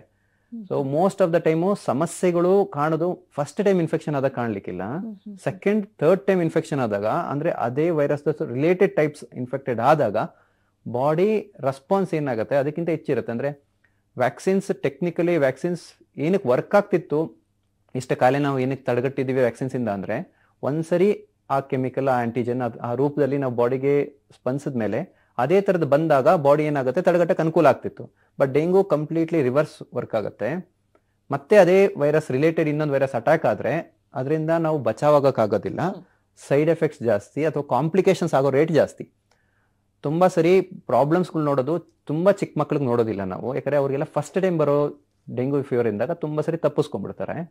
ಅದೇ ಸೆಕೆಂಡ್ ಟೈಮ್ ಜ್ವರ ಬಂದಾಗೇನೆ ಆಗೋದು. ಅಂದ್ರೆ ತುಂಬಾ ಸರಿ ಸ್ಕೂಲ್ಗೆ ಹೋಗೋ ಮಕ್ಳಿರ್ಬೋದು, ಇಲ್ಲ ಅಡಲ್ಟ್ಸ್ ಇರ್ಬೋದು, ಅಥವಾ ತುಂಬಾ ವಯಸ್ಸಾದವರು ಇರ್ಬೋದು. ಸೊ ಡೆಂಗು ಅಡ್ಮಿಷನ್ ಇರ್ಬೋದು, ಸೀರಿಯಸ್ನೆಸ್ ಆಗೋದೇ ಇರ್ಬೋದು, ಸಾವಾಗೋದೇ ಇರ್ಬೋದು.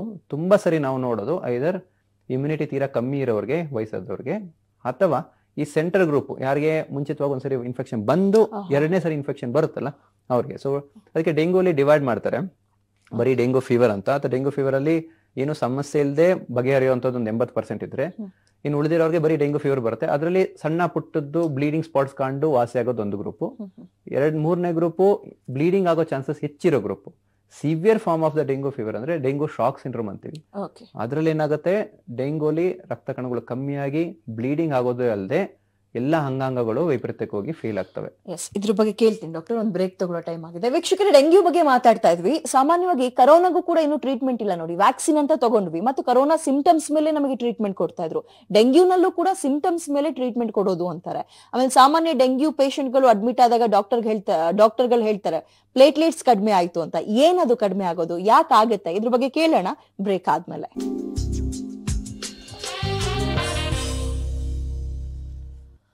Welcome back. ಇತ್ತೀಚೆಗೆ ಬಹಳ ಹೆಚ್ಚಾಗಿ ಕಂಡು ಬರ್ತಾ ಇರುವ ಮತ್ತು ಕಾಡ್ತಾ ಇರೋ ಸಮಸ್ಯೆ, ಆರೋಗ್ಯ ಸಮಸ್ಯೆ ಅಂದ್ರೆ ಸೊಳ್ಳೆಯಿಂದ ಬರ್ತಾ ಇರೋ ಡೆಂಗ್ಯೂ ಕಾಯಿಲೆ. ಸೊ ಇದಕ್ಕೆ ಟ್ರೀಟ್ಮೆಂಟ್ ಹೇಗೆ ಕೇಳ್ತಾ ಹೋಗೋಣ ಡಾಕ್ಟರ್. ಈಗ ನಮ್ಮ ವೀಕ್ಷಕರೆಲ್ಲ ಆಲ್ಮೋಸ್ಟ್ ಚಾನೆಲ್ಗಳಲ್ಲಿ ಅಂದ್ರೆ ನ್ಯೂಸ್ ನಲ್ಲೂ ನೋಡಿದ್ದಾರೆ. ಡೆಂಗ್ಯೂ ಬಂದು 25 ವರ್ಷದ ಹುಡುಗಿ, 26 ವರ್ಷದ ಹುಡುಗ, 8 ವರ್ಷದ ಮಗು ಸಾವನ್ನಪ್ತು ಅಂತ. ಸೊ ಆತಂಕ, ಸಾವನ್ನಪ್ಪೋದು ಅಂದ್ರೆ ಸಹಜವಾಗಿ ಆತಂಕ ಹೆಚ್ಚಾಗುತ್ತೆ. ಯಾಕೆ ಡೆಂಗ್ಯೂಗೆ ಟ್ರೀಟ್ಮೆಂಟ್ ಇಲ್ವಾ? ತೀರಾ ಚಿಕ್ಕ ಮಕ್ಕಳು ಕೂಡ ಸಾವನ್ನಪ್ತಾ ಇದಾರೆ ಅಂದ್ರೆ ಟ್ರೀಟ್ಮೆಂಟ್ ಬಗ್ಗೆ ಏನ್ ಹೇಳ್ತೀರಿ ನೀವು?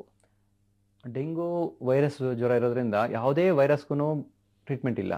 ಸೊ ಯಾವ್ದಾದ್ರು ತಗೊಳ್ಳಿ, ಕೋವಿಡ್ ಆದ್ರೂ ತಗೊಳ್ಳಿ, HIV ಆದ್ರೂ ತಗೊಳ್ಳಿ, ಹೆಪಟೈಟಿಸ್ ಆದ್ರೂ ತಗೊಳ್ಳಿ, ಕಾಮನ್ ಕೋಲ್ಡು, ಸ್ವೈನ್ ಫ್ಲೂ, ಯಾವುದೇ ವೈರಸ್ಗೂ ಟ್ರೀಟ್ಮೆಂಟ್ ಇಲ್ಲ.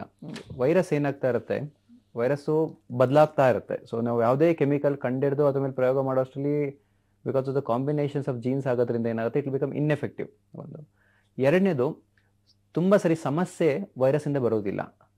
ತುಂಬ ಸರಿ ಸಮಸ್ಯೆ ಬರೋದು ಬಾಡಿ ವೈರಸ್ನ ಹೇಗೆ ಹದಗಟ್ಟಿದೆ, ಹೇಗೆ ತಡೆಗಟ್ಟಿದೆ. ಏನಂತಾರೆ, ಇವಾಗ ಕೋವಿಡಲ್ಲೆಲ್ಲ ನಾವು ಕೇಳ್ಪಟ್ಟಿದ್ವಿ ಸೈಟೋಕ್ರೋಮ್ ಸ್ಟ್ರೋಮ್ ಅನ್ಬೋದು, ಇಮ್ಯುನಿಟಿ ಅನ್ಬೋದು. ಬಾಡಿ ಅದನ್ನು ತಡೆಗಟ್ಟಕ್ಕೆ ಏನೇನು ವಿಧಾನ ಬಳಸಿದೆ ಅಂತ. ಇವಾಗ ಒಂದು ಟೆರರಿಸ್ಟ್ ಬಂದಾಗ ಅದನ್ನು ಆಚೆ ತೆಗಿಬೇಕು ಅಂದರೆ ಕೊಲ್ಯಾಟ್ರಲ್ ಡ್ಯಾಮೇಜ್ ಅಂತ ಹೇಳ್ತೀವಲ್ಲ. ಇವಾಗ ಟೆರರಿಸ್ಟ್ ಎಲ್ಲರೂ ಸಿಕ್ಕಾಕೊಂಡಾಗ ದೊಡ್ಡ ಬಾಂಬಾಕ್ ಒಬ್ಬನ ಸಾಯಿಸೋಕ್ಕೋಸ್ಕರ ಸುತ್ತಮುತ್ತ ಇರೋದೆಲ್ಲ ಹಾಳು ಮಾಡ್ಕೊತೀವಿ ಆಸ್ತಿ ಪಾಸ್ತಿ. ಹಾಗೆ ಒಂದು ವೈರಸ್ನ ದೇಹ ಅದರಿಂದ ತೆಗಿಬೇಕಾದಾಗ ಏನಾಗುತ್ತೆ, ಅದ್ರ ಸುತ್ತಮುತ್ತ ಆಗೋ ಡ್ಯಾಮೇಜು, ಇಮ್ಯುನಿಟಿ ರಿಲೇಟೆಡ್ ಡ್ಯಾಮೇಜಸ್ ಏನಾಗುತ್ತೆ, ಅದು ಮೋಸ್ಟ್ ಆಫ್ ದ ಟೈಮ್ ಸಮಸ್ಯೆಗಳ ಕಾರಣ. ಟೆಕ್ನಿಕಲಿ ಬಾಡಿ ಡಿಫೆನ್ಸ್ ಅಥವಾ ಇಮ್ಯುನಿಟಿ ಏನಿದೆಯಲ್ಲ, that will be the main factor for ತುಂಬ ಸರಿ ಡೆತ್ ಆಗೋದಕ್ಕೆ. ವೈರಸ್ ಒಂದೇ ಡೆತ್ ಮಾಡೋದು ಕಮ್ಮಿ, ಮತ್ತೆ ವೈರಸ್ ಚೇಂಜ್ ಆಗೋದ್ರಿಂದ virus problem Covid based antiviral ಕಂಡಿಡೋದು ಪ್ರಯೋಜನಕ್ಕೆ ಇರ್ಲಿಕ್ಕಿಲ್ಲ. ತುಂಬ ಆಂಟಿವೈರಲ್ ಮೆಡಿಕೇಶನ್ ಹೆಪಟೈಟಿಸ್ ಬಿಗಾದ್ರೂ ಆಗ್ಬೋದು, HIV ಆಗ್ಬೋದು, ಅದು ತಡೆಗಟ್ಟುತ್ತೆ ವಿನಃ ಪೂರ್ತಿ ದೇಹದಿಂದ ನಿರ್ಮೂಲನೆ ಮಾಡೋದಿಲ್ಲ. ನಾವು ಬ್ಯಾಕ್ಟೀರಿಯಲ್ ಇನ್ಫೆಕ್ಷನ್ಗೆಲ್ಲ ಕೊಡೋದು ಏನು ಮೆಡಿಸಿನ್ಸ್ ಕೊಡ್ತೀವಲ್ಲ, ಆಂಟಿಬಯೋಟಿಕ್ಸು ಅವೆಲ್ಲ, ಅಥವಾ ಪ್ಯಾರಾಸೈಟ್ಸ್, ಆಂಟಿ ಎಲಿಮೆಂಟಿಕ್ಸ್ ಏನು ಕೊಡ್ತೀವಲ್ಲ, ಆಂಟಿ ವೈರಲ್ಗಾಗಿ ವರ್ಕ್ ಆಗೋದಿಲ್ಲ. ಅಂದರೆ ನಾವು ಮೆಡಿಕೇಶನ್ ಕೊಟ್ಟು ವೈರಸ್ನ ಬುಡ ಸಮೇತ ದೇಹದಿಂದ ಹೊರಗಾಗ್ತೀವಿ ಅನ್ನೋದು ಆಗ್ಲಿಕ್ಕಿಲ್ಲ. ತುಂಬ ಸರಿ ಏನಾಗುತ್ತೆ, ವೈರಸ್ ಹೋಗಿ ವೈಟ್ ಬ್ಲಡ್ ಸೆಲ್ಸ್ ಅಲ್ಲಿ ಅಣು ಒಳಗಡೆ ಕೂತ್ಬಿಟ್ಟಿರುತ್ತೆ. ಅಂದ್ರೆ ಅದು ಬೇರೆ ಬ್ಯಾಕ್ಟೀರಿಯಾ ಏನಾಗುತ್ತೆ, ರಕ್ತದಲ್ಲಿ ಹರಿತಿರ್ಬೇಕಾದ್ರೆ ಏನಾಗುತ್ತೆ, ಆಂಟಿಬಯೋಟಿಕ್ಸ್ ವರ್ಕ್ ಆಗಿ ಕ್ಲಿಯರ್ ಮಾಡ್ಬೋದು. ಇಲ್ಲೇನಾಗುತ್ತೆ, ಹೋಗಿ ಒಳಗಡೆ ಒಂದೊಂದು ಹಣು ಒಳಗಡೆ ಹೋಗಿ ಕೂತಿರೋದ್ರಿಂದ ಅದು ವೈರಸ್ ತೆಗಿಬೇಕಾದ್ರೆ ಅಥವಾ ಅದಕ್ಕೆ ಟ್ರೀಟ್ಮೆಂಟ್ ಹೆಚ್ಚು ಮಾಡಿದ್ರೆ ಸೈಡ್ ಎಫೆಕ್ಟ್ಸ್ ಹೆಚ್ಚಾಗುತ್ತೆ. ದೇಹನೇ ಅದನ್ನ ಕ್ಲಿಯರ್ ಮಾಡಕ್ ಹೋದಾಗೋದ್ರೆ ಅದು ಸೈಡ್ ಎಫೆಕ್ಟ್ಸ್ ಆಗುತ್ತೆ. ಸೊ ಅದಕ್ಕೋಸ್ಕರನೇ ವೈರಸ್ಗೆ ರಿಲೇಟೆಡ್ ಯಾವುದೇ ಆಗಲಿ ಡೈರೆಕ್ಟ್ ಕಿಲ್ಲಿಂಗ್ ಮೆಕ್ಯಾನಿಸಮ್ ವರ್ಕ್ ಆಗೋದಿಲ್ಲ. ಬಟ್ ಫಾರ್ಚುನೇಟ್ ಎನಫ್ ಏನು ಅಂದ್ರೆ, ಅದನ್ನ ತಡೆಗಟ್ಟಿ ಅದು ಕಾಯಿಲೆ ಬಂದಾಗ ಮುಂಜಾಗ್ರತಾ ಕ್ರಮ ವಹಿಸಿದ್ರೆ, ಅದು ಸಿಂಪ್ಟಮ್ಸ್, ಅದು ಸೈನ್ಸ್ ಆಗ್ಬೋದು, ಅದರದ ರೋಗ ಲಕ್ಷಣಗಳು ಚೆಕ್ ಮಾಡ್ಕೊಂತ ಹೋದ್ರೆ ಸಾವು ನೋವನ್ನ ತಡಿಬಹುದು. ಸೊ ಆ ಥರ ಅಂದ್ಬಿಟ್ಟು ಕೈ ಕಟ್ಕೊಂಡು ಕುತ್ಕೋಬಹುದು, ಏನು ಟ್ರೀಟ್ಮೆಂಟ್ ಇಲ್ಲ, ಇನ್ನೇನು ಮಾಡೋಕ್ಕಾಗಲ್ಲ, ಬಂತು ನಮ್ಮ ಹಣೆ ಬರಹ, ಇನ್ನೇನು ಮಾಡೋಕ್ಕಾಗಲ್ಲ, ಹಾಗಾಗಲ್ಲ. ಸೊ ಅದು ಯಾವ ಹಂತದಲ್ಲಿದೆ, ಏನೇನು ಸಮಸ್ಯೆ ಕೊಡ್ತಿದೆ, ಆ ಸಮಸ್ಯೆಗೆ ಅದರ ವಿಧಾನ ನೋಡಿಕೊಂಡು ನಾವು ಟ್ರೀಟ್ಮೆಂಟ್ ಕೊಟ್ಟರೆ ಸೇವ್ ಮಾಡ್ಬೋದು, ಕ್ಲಿಯರ್ ಮಾಡ್ಬೋದು. ಟೆಸ್ಟ್ ಅನ್ನುವಂಥದ್ದು ಯಾವಾಗ ಅಗತ್ಯ ಡಾಕ್ಟರ್? ಜ್ವರ ಬಂದ ತಕ್ಷಣ ಟೆಸ್ಟ್ ಮಾಡೋದಾ, ಅಥವಾ ನೀವು ಯಾವಾಗ ಅದನ್ನ ಪ್ರಿಫರ್ ಮಾಡಿ? ಯಾವುದೇ ಕಾಯಿಲೆಗೆ ಪರೀಕ್ಷೆಗಳಲ್ಲಿ 2 ವಿಧಾನ ಇರುತ್ತೆ. ಒಂದು, ಆ ಇನ್ಫೆಕ್ಷನ್ ದೇಹದಲ್ಲಿ ಇದೆಯಾ ಅಂತ ಡೈರೆಕ್ಟ್ ಆಗಿ ಇನ್ಫೆಕ್ಷನ್ನೇ ನೋಡೋದು. 2, ಆ ಇನ್ಫೆಕ್ಷನ್ ದೇಹಕ್ಕೆ ಬಂದಾಗ ದೇಹ ಅದನ್ನ ಹೆಂಗೆ ರೆಸ್ಪಾಂಡ್ ಮಾಡುತ್ತೆ ಅನ್ನೋದು. ಸೊ ಆಂಟಿಜೆನ್ ಅನ್ನೋದು ರೋಗ ಹಣದು ಒಂದು ಚೆಕ್ ಮಾಡ್ತಾರೆ, ಆಂಟಿಬಾಡಿ ಅನ್ನೋದು ದೇಹದ ರೆಸ್ಪಾನ್ಸ್ ಚೆಕ್ ಮಾಡುತ್ತೆ. ಸೊ ಇವಾಗ ಕಾಯಿಲೆ ಬಂದು ಸ್ವಲ್ಪ ದಿನ ಆದ್ಮೇಲೆ ದೇಹ ರೆಸ್ಪಾಂಡ್ ಮಾಡೋದು, ದೇಹದಲ್ಲಿ ಅದು ಪರೀಕ್ಷೆಗೆ ಸಿಕ್ಕೋದು. ಸೊ ಅದಕ್ಕೋಸ್ಕರ ಡೆಂಗು ಅಲ್ಲಿ ಸ್ಕ್ರೀನಿಂಗ್ ಟೆಸ್ಟ್ ಅಂತ ಮಾಡ್ತಾರೆ, ಆಂಟಿಜೆನ್ ರ್ಯಾಪಿಡ್ ಅಸೆ ಟೆಸ್ಟ್ ಅಂತ. ಅದು ಬಿಟ್ಟು NS1 ಆಂಟಿಜೆನ್ ಟೆಸ್ಟ್ ಮಾಡ್ತಾರೆ, IgM IgG ಅಂತ ಮಾಡ್ತಾರೆ.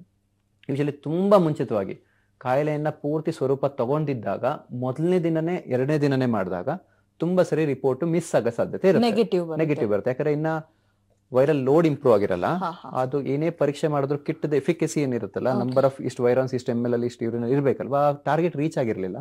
ಸೊ ಒಂದು ವೀಕ್ ಪಾಸಿಟಿವ್ ಬರ್ಬೋದು ಅಥವಾ ನೆಗೆಟಿವ್ ಬರ್ಬೋದು. ಸೊ ಅದಕ್ಕೆ ನೀವು ಹಾಸ್ಪಿಟಲ್ ಅಲ್ಲಿ 1-2 ದಿನ ನೋಡೋಣ ಅಂತ ಹೇಳಿ ಯೂಶಲಿ ಹೌದು. ಅಂದ್ರೆ ಪೇಷಂಟ್ ತುಂಬಾ ಸೀರಿಯಸ್ ಬಂದಾಗ ಏನ್ ಮಾಡ್ತೀವಿ ನಾವು, ಮುಂದಿನ ದಿನನೇ ಮಾಡಿ ಸಸ್ಪಿಷನ್ ಹೆಚ್ಚಿದ್ದಾಗ ಇನ್ನೊಂದು 2 ಡೇಸ್ ಗ್ಯಾಪ್ ಕೊಟ್ಟು ಮಾಡಿದಿದೆ ಅಥವಾ ಒಂದೊಂದ್ಸರಿ ರ್ಯಾಪಿಡ್ ಟೆಸ್ಟ್ ಮಾಡಿಸಿ ಇನ್ನ 2 days ಗ್ಯಾಪ್ ಕೊಟ್ಟು ಎಲಿಸಾ ಮೆಥಡ್ IgG IgM ಮಾಡ್ಬೋದು. ಅಥವಾ ರೋಗದ ಲಕ್ಷಣಗಳು ಅಷ್ಟು ಜಾಸ್ತಿ ಇಲ್ಲ ಅಂದ್ರೆ 2 ಇಲ್ಲ 3 ದಿನ ವೇಟ್ ಮಾಡಿ 3ನೇ ದಿನ ಅಥವಾ 4ನೇ ದಿನ ಪರೀಕ್ಷೆ ಮಾಡೋದು ಒಳಿತು. ತುಂಬಾ ಸರಿ 2 ಪ್ರಾಬ್ಲಮ್ ಆಗುತ್ತೆ. ಒಂದು, ಕಾಯಿಲೆ ಇದ್ದು ಇಲ್ಲ ಅಂತ ನಾವ್ ಹೇಳ್ಬಿಟ್ರೆ ಏನಾಗುತ್ತೆ, ನೆಗ್ಲಿಜೆನ್ಸ್ ಆಗತ್ತೆ. ಸೊ ಆ ಹುಷಾರ್ ತಗೊಳೋದಿಲ್ಲ, ಪೇಷಂಟ್ ಆಗ್ಬೋದು, ಡಾಕ್ಟರ್ ಆಗ್ಬೋದು. ಇಲ್ಲ ಬಿಡಿಯವರಿಗೆ ಅಂತ ಅವರು ಉದಾಸೀನ ಮಾಡ್ಬೋದು, ನಾವು ಉದಾಸೀನ ಮಾಡ್ಬೋದು. ಅದರಿಂದ ಏನಾಗುತ್ತೆ, ಕಾಯಿಲೆ ತುಂಬಾ ಜಾಸ್ತಿ ಆದಾಗ ವಾಪಸ್ ಬಂದಾಗ ಆಗ್ಬೋದು. ಎರಡನೇದು, ಇಲ್ಲ ಅಂತೇಳಿ ಬೇರೆ ಬೇರೆ ಬೇರೆ ಬೇರೆ ಟೆಸ್ಟ್ಗಳು ಮಾಡ್ಕೊಂಡು ಟೈಮ್ ವೇಸ್ಟ್ ಆಗ್ಬೋದು. ಸೊ ಕಾಯಿಲೆ ಸೀರಿಯಸ್ ಇದ್ದು, ರೋಗ ಲಕ್ಷಣ ಸೀರಿಯಸ್ ಇದ್ದು, ವೀಕ್ ಇದ್ರಾಗ ಮೋಸ್ಟ್ಲಿ ಮುಂಚಿತವಾಗಿ ಮಾಡಿ ಆಮೇಲೆ ರಿಪೀಟ್ ಮಾಡೋದು ಒಳಿತು. ಕಾಯಿಲೆ ಅಷ್ಟಿಲ್ಲ, ಪರವಾಗಿಲ್ಲ, ಮ್ಯಾನೇಜ್ ಮಾಡ್ಬೋದು ಅನ್ನಂಗಿದ್ದಾಗ 3ನೇ ದಿನ ಅಥವಾ 4ನೇ ದಿನ ಪರೀಕ್ಷೆ ಮಾಡೋದು ಒಳ್ಳೇದು ಅಂತ. ಓಕೆ ಡಾಕ್ಟರ್, ಇನ್ನೊಂದು ಪ್ರಶ್ನೆ. ಈಗ ಸೋಷಿಯಲ್ ಮೀಡಿಯಾ ಯುಗ ಆಗಿರೋದ್ರಿಂದ ಸೆಲ್ಫ್ ಡಾಕ್ಟರ್ಸ್ ಗಳು ಜಾಸ್ತಿ ಆಗ್ತಿದ್ದಾರೆ ಜನ. ಎಕ್ಸಾಂಪಲ್ ಡೆಂಗ್ಯೂನೇ ತಗೊಂಡ್ರೆ, ಕಿವಿ ಹಣ್ಣು ತಿಂದ ತಕ್ಷಣ ಹೋಗುತ್ತೆ ಡೆಂಗ್ಯೂ. ಪಪ್ಪಾಯಿ ಎಲೆ ಜ್ಯೂಸ್ ನಾವು ಮನೇಲೆ ಕುಡಿದ್ರೆ ಸಾಕು, ಟ್ರೀಟ್ಮೆಂಟ್ ಬೇಡ ಅಂದ್ರೆ ಯಾವ್ದೋ ಒಂದು 2 ವಿಡಿಯೋ ನೋಡ್ತಾರೆ, ಅದನ್ನೇ ಅಪ್ಲೈ ಮಾಡ್ಕೊಳ್ತಿದ್ದಾರೆ. ಎಷ್ಟು ಮಟ್ಟಿಗೆ ಸರಿ? ಆಕ್ಚುಲಿ ಪಪ್ಪಾಯ ಎಲೆ ಮಾತ್ರೆಗಳು ಅಥವಾ ಎಲೆದು ಒಂದು ದೊಡ್ಡ ಮಾರ್ಕೆಟ್ ಆಗಿದೆ. ಅಲೋಪತಿ ಪ್ರಕಾರ allopathy is mainly evidence based ಅಂದ್ರೆ ಏನಾಗುತ್ತೆ, ಇದು ಕೊಟ್ಟಾಗ ನಿಜವಾಗ್ಲೂ ಎಷ್ಟು ಜನಕ್ಕೆ ಇಂಪ್ರೂವ್ ಆಗುತ್ತೆ, ಇದ್ರ ಸೈಡ್ ಎಫೆಕ್ಟ್ಸ್ ಏನು, ಅವೇನು ಅಂತ ಅವೆಲ್ಲ ನೋಡಿದ್ಮೇಲೆ ನಾವು ಪ್ರಾಕ್ಟೀಸ್ ಮಾಡೋದು. ಅಲೋಪತಿ ವಿಧಾನದಲ್ಲಾಗ್ಲಿ ರಿಸರ್ಚ್ ಅಲ್ಲಾಗ್ಲಿ ಸ್ಪಷ್ಟವಾಗಿ ಪಪ್ಪಾಯ ತಿಂದ್ರೇನೆ ವಾಸಿ ಆಗುತ್ತೆ, ಎಲೆ ತಿಂದ್ರೇನೆ ವಾಸಿ ಆಗುತ್ತೆ, ಜ್ಯೂಸ್ ತಿಂದ್ರೇನೆ ವಾಸಿ ಆಗುತ್ತೆ ಅನ್ನೋದೇನಿಲ್ಲ. ತುಂಬಾ ಜನ ಮಾಡೋರು ಮಾಡ್ತಾರೆ, ಒಂದಷ್ಟು ಜನ ಆರ್ಟಿಕಲ್ಸು ಬರ್ದಿದ್ದಾರೆ, ಒಂದಷ್ಟು ಜನ ರಿಸರ್ಚು ಮಾಡಿದ್ದಾರೆ. But it's not completely proven by research with placebo. So ಒಂಥರ ಪ್ಲೆಸಿಬೋ ಎಫೆಕ್ಟ್ ಇರ್ಬೋದು. ಬಟ್ ಇನ್ನೊಂದು ಮುಖ್ಯವಾಗಿ ಏನಂದ್ರೆ, ಡೆಂಗು ಜ್ವರ ಬಂದಾಗ ವಿಪರೀತ ವಾಮಿಟ್ ಆಗುತ್ತೆ, ಹೊಟ್ಟೆ ತೊಳಸುತ್ತೆ, ಲಿವರ್ ತೊಂದರೆ ಆಗುತ್ತೆ. ಪಪ್ಪಾಯ ಯೂಶಲಿ ನಾವು ಚಿಕ್ಕ ಹುಡುಗರು ಇದ್ದಾಗೂ ಅಷ್ಟೇ ಪಪ್ಪಾಯ ಮನೇಲಿ ಕಾಯಿ ತಿನ್ನಕ್ ಬಿಡ್ತಿರ್ಲಿಲ್ಲ. ಪಪ್ಪಾಯ ಕಾಯಿ ತಿನ್ನೋದಿಲ್ಲ. ಪಪ್ಪಾಯ ಕಾಯಿ ತಿಂದಾಗ ಏನಾಗುತ್ತೆ, ಕ್ರ್ಯಾಂಪ್ಸ್ ಬರುತ್ತೆ, ಹೊಟ್ಟೆ ತೊಳಸುತ್ತೆ, ತುಂಬಾ ವಾಂತಿ ಆಗುತ್ತೆ. ಸೊ ಫಸ್ಟ್ ಆಫ್ ಆಲ್ ಪೇಷಂಟ್ಗೆ ವಾಂತಿ ಇದ್ದು, ಹೊಟ್ಟೆ ನೋವಿದ್ದು ಸಮಸ್ಯೆ ಇದ್ದಾಗ ಪಪ್ಪಾಯ ನಮ್ಗೆ ತಿಳಿದು ಕೂಡ, ಯಾಕಂದ್ರೆ ಅದು ವಾಂತಿ ಆಗುತ್ತೆ, ಹೊಟ್ಟೆ ತೊಳಸುತ್ತೆ, ಕ್ರ್ಯಾಂಪ್ಸ್ ಬರುತ್ತೆ, ಎಲ್ಲರಿಗೂ ಗೊತ್ತು. ಮೋಸ್ಟ್ಲಿ ಹಿಂದೆ ಕಾಲದಲ್ಲಿ ಪಪ್ಪಾಯ ಎಲೆ ಎಲ್ಲ ಅಬೋಷನ್ಗೂ ಬಳಸಿದ್ದು ಉಂಟು. ಅವೆಲ್ಲ ಏನಾಗುತ್ತೆ, ತುಂಬಾ ಕ್ರ್ಯಾಂಪ್ಸ್ ಬರುತ್ತೆ, ಹೊಟ್ಟೆ ತಡೆಪಡಿಸುತ್ತೆ, ಹಿಂಸೆ ಕೊಡುತ್ತೆ. ಸೊ ಫಸ್ಟೇ ಪೇಷಂಟ್ಗೆ ಸಮಸ್ಯೆ ಇದ್ದಾಗ ಪಪ್ಪಾಯ ಎಲೆ ಜ್ಯೂಸು ಕೊಡೋದ್ರಿಂದ ಏನಾಗುತ್ತೆ, ಇನ್ನ ಸಮಸ್ಯೆ ದೊಡ್ಡದಾಗ್ಬೋದೇ ವಿನಃ ಸಮಸ್ಯೆ ಬಗೆಹರಿಲ್ಲ ಅಂತ ನನ್ನ ಅನಿಸಿಕೆ. ಒಬ್ಬೊಬ್ರದ್ದು ವಿಚಾರ ಒಂದೊಂದು. ಬಟ್ ನಮಗ್ ಸಿಕ್ಕಿರೋ ಎವಿಡೆನ್ಸ್ ಪ್ರಕಾರ, ಅಲೋಪತಿಕ್ ಪ್ರಕಾರ ಪಪ್ಪಾಯ ಎಲೆ ಆಗ್ಲಿ, ಜ್ಯೂಸ್ ಆಗ್ಲಿ, ಕಾಯಿ ಆಗ್ಲಿ, ಬೀಜ ಆಗ್ಲಿ ಇಲ್ಲ, ಪ್ರೂವನ್ ಆಗಿಲ್ಲ. ಆದಷ್ಟು ಅದನ್ನ ಅವಾಯ್ಡ್ ಮಾಡೋದೇ ಒಳಿತು ಅಂತ ನನ್ನ ಅನಿಸಿಕೆ. ವೆಲ್, ಓಕೆ ಡಾಕ್ಟರ್, ಇಷ್ಟೊಂದು ಕಾರ್ಯಕ್ರಮದಲ್ಲಿ ಇತ್ತೀಚೆಗೆ ಹೆಚ್ಚಾಗ್ತಾರೋ ಡೆಂಗ್ಯೂಗೆ ಸಂಬಂಧಪಟ್ಟಂತೆ ಸಂಪೂರ್ಣ ಡೀಟೇಲ್ಸ್ ಅನ್ನ ಕೊಟ್ಟಿದ್ದೀರಿ. Thank you so much. Thank you. ಇನ್ನು ವೀಕ್ಷಕರೇ, ನವಚೇತನ ಆಸ್ಪತ್ರೆಯಿಂದ ಡಾಕ್ಟರ್ ರಾಜೇಶ್ ಎಸ್ ಇವತ್ತು ನಮ್ಮ ಜೊತೆ ಇದ್ದು ಡೆಂಗ್ಯೂಗೆ ಸಂಬಂಧಪಟ್ಟಂತೆ ಟ್ರೀಟ್ಮೆಂಟ್ ಹೇಗಿರುತ್ತೆ ಮತ್ತು ಡೆಂಗ್ಯೂ ಯಾಕೆ ಬರುತ್ತೆ, ಹೇಗೆ ಬರುತ್ತೆ, ನಾವು ಹೇಗೆ ಕಾಪಾಡ್ಕೊಳ್ಬೇಕು, ಇದೆಲ್ಲದ್ರ ಬಗ್ಗೆ ಮಾಹಿತಿ ಕೊಡ್ತಾ ಇದ್ರು. ಇನ್ನು ಡೆಂಗ್ಯೂ ಟ್ರೀಟ್ಮೆಂಟ್ ಬಗ್ಗೆ ಮತ್ತಷ್ಟು ಮಾಹಿತಿಯನ್ನ ನೀವು ಕಲೆ ಹಾಕಬೇಕು ಅಥವಾ ಡೀಟೇಲ್ಸ್ ಅನ್ನ ಪಡೆದುಕೊಳ್ಬೇಕು ಅಂದ್ರೆ ಅಡ್ರೆಸ್ ಈ ರೀತಿಯಾಗಿರುತ್ತೆ, ನೋಟ್ ಮಾಡ್ಕೊಳ್ಳಿ. ಇವತ್ತು ನಮ್ಮ ಜೊತೆ ಡಾಕ್ಟರ್ ರಾಜೇಶ್ ಎಸ್ ಇದ್ರು, ನವಚೇತನ ಆಸ್ಪತ್ರೆ, ಯಲಹಂಕ, ನ್ಯೂ ಟೌನ್, ಯಲಹಂಕ, ಬೆಂಗಳೂರು. ಇನ್ನು ಫೋನ್ ನಂಬರ್ ಕೂಡ ಸಿಗುತ್ತೆ, ನೀವು ಕಾಂಟ್ಯಾಕ್ಟ್ ಮಾಡಬಹುದು. ನಂಬರ್ ಈ ರೀತಿಯಾಗಿರುತ್ತೆ: 9686334568. ಮತ್ತೊಂದು ನಂಬರ್ 8089706944. ಈ ನಂಬರ್ಗೆ ನೀವು ಕಾಂಟ್ಯಾಕ್ಟ್ ಮಾಡಬಹುದು.